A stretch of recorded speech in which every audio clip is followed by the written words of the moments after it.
Estimados y estimadas estudiantes, en este primer video vamos a hacer un repaso por la interfaz de ACLAS-T para aprender, más bien poder observar cómo están estructurados los distintos menús y las distintas herramientas en el marco de ACLAS-T.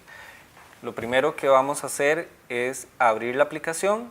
El icono de ACLAS-T lo podemos ver en nuestro escritorio. Es una A similar a una arroba de color rojo. La abrimos como cualquier otra aplicación dando doble clic. En el momento en que lo habilitamos, ACLAS-T me va a dar un mensaje diciéndome que hay una unidad hermenéutica o un proyecto recuperado, que fue el último proyecto que yo estuve trabajando. En ese caso yo le voy a decir que no quiero abrir esa unidad hermenéutica para continuar con un nuevo proyecto. Sabemos que es un nuevo proyecto en tanto en la esquina superior izquierda tenemos una leyenda que nos dice nueva unidad hermenéutica. El concepto de unidad hermenéutica en ACLAS-T es una manera complicada de referirnos a un proyecto de análisis. Un proyecto de análisis integra documentos o fuentes de información, documentos primarios que pueden ser narrativas, o sea, documentos textuales. Refirámonos, por ejemplo, a noticias tomadas de periódicos, pueden ser documentos escaneados, puede ser una entrevista transcrita, o pueden ser también pequeñas citas, pequeños extractos de comentarios de una red social. Todo eso le vamos a llamar un documento primario. Pero un documento primario también puede ser una fotografía, puede ser un video o un audio que vamos a cargar en el marco de un proyecto para ser analizados. Asimismo, es importante recalcar que dentro de un proyecto de investigación o que un proyecto de investigación debería de tener únicamente una unidad hermenéutica. O sea, una unidad hermenéutica me va a agrupar todas las fuentes de información con base en las cuales quiero trabajar para una investigación. No debería de haber múltiples unidades hermenéuticas o proyectos para documentos primarios que pertenecen a un mismo proyecto de investigación. Muy bien, habiendo aclarado esto, cuando tenemos nuestro proyecto o nuestra interfaz abierta, vamos a ver que el primer menú que aparece es el de proyecto. Allí yo voy a tener las posibilidades de abrir un nuevo proyecto como el que tengo actualmente, agregar documentos y ya posteriormente veremos cómo funciona esto. Abrir o explorar también un proyecto que ya tengamos guardado, más bien en nuestra computadora, y podremos también realizar otro tipo de procedimientos como fusionar una unidad hermenéutica, agregar un comentario que describa este proyecto, entre otras. Luego tenemos una serie de tabs o de cejillas que son con las cuales vamos a trabajar predominantemente y son las que llamamos elementos. ¿Cuáles son los elementos a lo interno de ACLAS-T? Por ejemplo, el de documentos, que les decía son las fuentes de información. Tenemos las citas, que es la unidad mínima de datos al interno de ACLAS-T. Tendremos los códigos, que van a ser una especie de etiqueta con base en la cual vamos a ir codificando, valga la redundancia, o sea, separando nuestros documentos primarios de acuerdo a los objetivos de investigación. Tendremos los memos, que son anotaciones en las cuales nosotros vamos a ir ampliando la interpretación de los datos y que van intrínsecamente relacionadas con los códigos. Y tendremos las redes, que es un elemento de expresión gráfica a través de la cual nosotros podemos también explorar nuestros datos. Adicionalmente a estas cejillas que aluden a los elementos, tenemos otras herramientas como las de análisis, y aquí tendremos la herramienta de consulta, el explorador de concurrencia de códigos, y entre otras herramientas que estaremos estudiando a lo largo de los laboratorios, y otras herramientas también que tienen que ver más con las opciones que podríamos editar, por ejemplo, en cuanto a preferencias de idioma, en cuanto al agregar otros usuarios que van a estar trabajando también en los proyectos, etc. Para efectos del análisis, lo que más estaremos empleando entonces son las cejillas de documentos, citas, códigos, memos y redes. Una vez hayamos trabajado las primeras dos etapas de nuestro proyecto, que consiste en agregar documentos primarios, codificar, ¿verdad?, asignar esas etiquetas predefinidas a nuestros datos y ir interpretando a través de los memos, tendremos la posibilidad de emplear las herramientas de redes, que es lo que llamaríamos el nivel de trabajo conceptual, y posterior a ello aplicaremos las herramientas de análisis para poder hallar las respuestas a los interrogantes de investigación.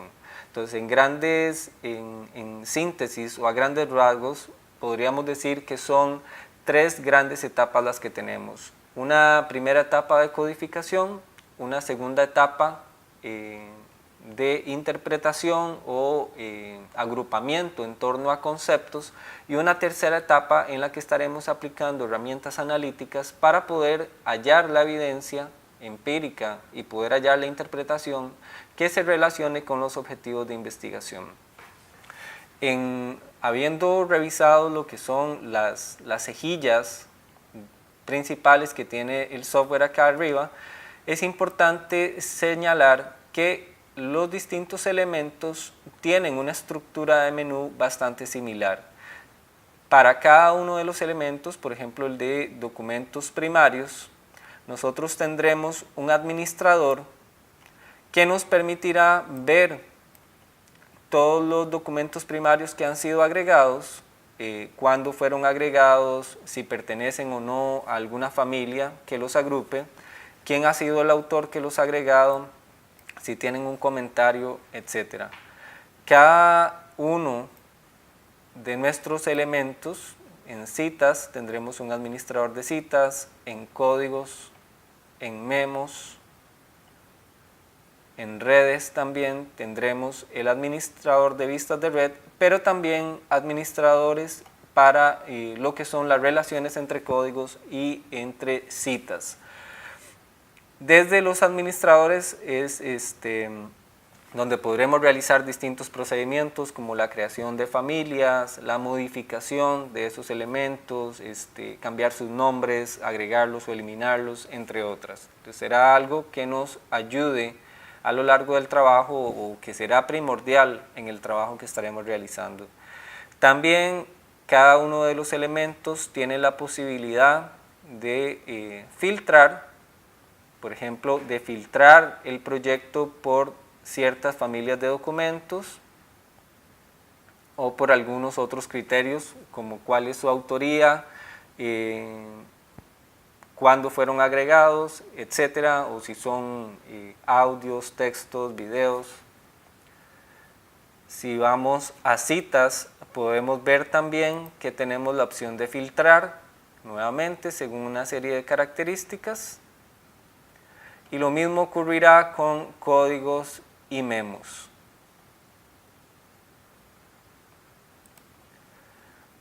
Otras características que comparten o que tienen en común los distintos elementos y sus menús tienen que ver con el menú imprimir. En realidad, imprimir ha sido traducido del inglés output o generar, ¿verdad? Generar un producto. En este caso, el imprimir es generar este producto derivado del análisis, que puede ser, en el caso de los documentos, pues la lista de los documentos, una tabla de códigos documentos primarios, que es una herramienta de análisis que estaremos estudiando posteriormente. Lo mismo en citas, podemos ver que también existe el menú de imprimir y desde ahí podemos imprimir, por ejemplo, todo el conjunto de citas, independientemente de los códigos a los que ha sido asociadas. Si queremos imprimir o generar un reporte de solo la cita seleccionada, etc. Para los códigos, y este será uno de los menús que más estaremos empleando, tendremos la posibilidad de seleccionar un código y generar las citas o imprimir las citas asociadas a ese código, la lista de todos los códigos, una jerarquía de los códigos, etc. Y veremos cómo mezclar lo que sería el uso de filtros con la emisión de distintos reportes que nos ayudarán, como les decía, a hallar o a vincularnos con las distintas preguntas de investigación, los distintos objetivos de investigación. Este panel que tenemos acá abajo actualmente se muestra en azul porque no hemos cargado, no tenemos todavía ningún documento primario, ni citas, ni códigos, ni memos. Es un documento, un proyecto completamente en blanco. Este que está acá abajo es lo que llamamos el panel de lectura. Vamos a agregar un documento primario nada más para que veamos cómo se despliega. Para agregar un documento primario voy a ir al menú Documentos. Ahora voy a dirigirme al menú Nuevo y voy a dar Agregar desde Biblioteca. Es importante aclarar que yo puedo agregar documentos primarios en este momento desde la biblioteca porque en esta computadora hay muchos otros proyectos que se han trabajado y por lo tanto hay documentos primarios almacenados en la biblioteca. En el caso de alguien que ha instalado el software por primera vez, no tendrá esa posibilidad, en tanto no hay todavía fuentes de información disponibles. En la biblioteca de documentos primarios yo puedo organizar la biblioteca según, por ejemplo, el tipo de documento, el nombre original o cuándo fue importado. En este caso vamos a importar un documento de texto.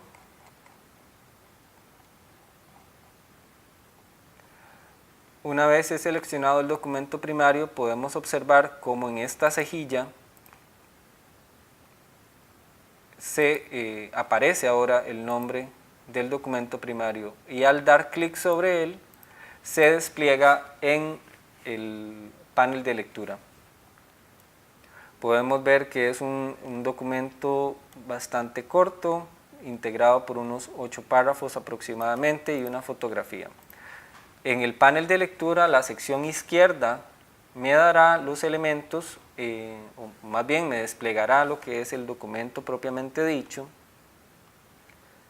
Y este espacio que ahorita vemos en blanco en la sección derecha de la pantalla, ahí irá reflejando los distintos códigos, los distintos memos que iremos generando.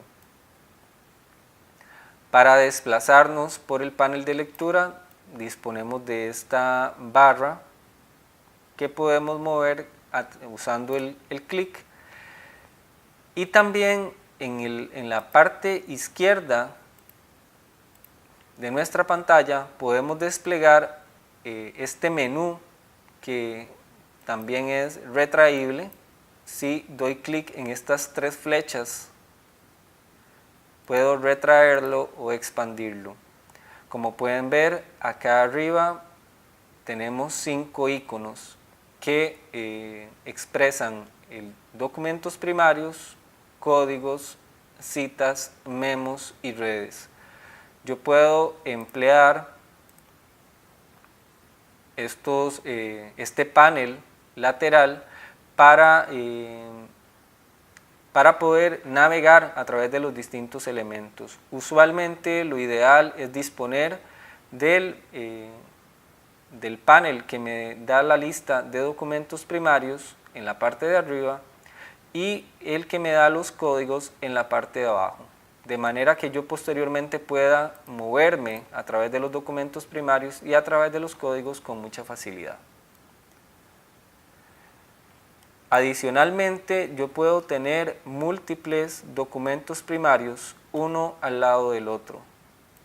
Para ello dispongo de este signo de más que está al lado derecho de la pantalla y que si doy clic sobre él me permitirá agregar otro panel de lectura. Yo puedo tener hasta 4 paneles de lectura, uno del lado del otro, pero usualmente lo que se acostumbrará es no tener o no usar más de 2 documentos primarios abiertos de manera simultánea. Para cerrar el panel de lectura adicional, nada más daré clic en la X de cerrar y inmediatamente vuelvo al panorama original que tenía, que era de un único panel de lectura con un solo documento primario. De manera que en términos generales esta es la interfaz de los distintos menús que tiene ACLAS-T y con los cuales nos iremos familiarizando a lo largo de esta serie de laboratorios que, como decíamos, está estructurado en 4 grandes apartados. Muchas gracias.